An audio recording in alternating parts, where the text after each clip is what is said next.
Rod হচ্ছে তিন প্রকার। কয় প্রকার? তিন প্রকার।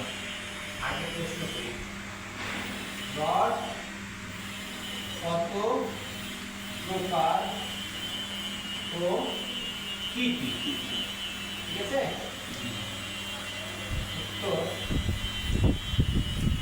রড তিন প্রকার। এক নম্বর প্লেন রড,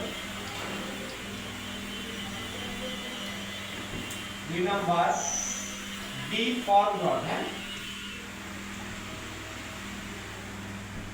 তিন নম্বর টয়েল স্টিল রড, হ্যাঁ,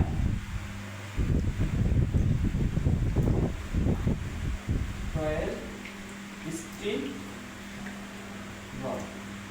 তাহলে আমরা রডের প্রকারভেদ পেয়ে গেলাম। রড কত প্রকার? টরেল না টয়েল? Toil, toil. ওটা অন্তস্থ হবে, অন্তস্থ। অন্তস্থায়ী ওইটা। তো রড কত প্রকার? তিন প্রকার। কি কি? প্লেন রড, ডিফর্ম রড, টয়েল রড। এখন এই তিনটা প্রকার আমরা পাইছি, কিন্তু তিনটা রড দেখতে কেমন এটারও তো জানার বিষয় আছে, তাই না? আমি জয়েন করে সেটা বুঝাই দিই। প্লেন, ডিফর্ম, টয়েল। এটা হচ্ছে প্লেন রড। এটা কি? Plain rod. Plain rod. এটা হচ্ছে ডিফর্ম রড।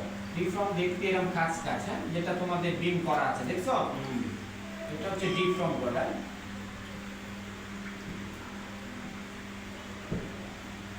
এটা হচ্ছে টয়েল স্টিল রড। রশির মতো পাকানো থাকে রডটা, এটা রশি। এটাকে বলা হয় টয়েল স্টিল রড। ক্লিয়ার? তাহলে আমরা রডের বিবরণ পেয়ে গেলাম। রড কত প্রকার ও কি কি?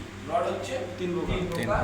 এক নম্বর প্লেন রড, Plain rod, দুই নম্বর ডিফর্ম deform রড, rod, তিন নম্বর টয়েল টয়েল স্টিল স্টিল রড। কোন রড কেমন দেখতে এটাও কিন্তু আমরা দিয়ে দিচ্ছি। একটা হচ্ছে প্লেন রড, এটা দেখতে কেমন, ডিফর্ম রড দেখতে কেমন, টয়েল স্টিল রড দেখতে কেমন। ওকে, জি। ক্লিয়ার?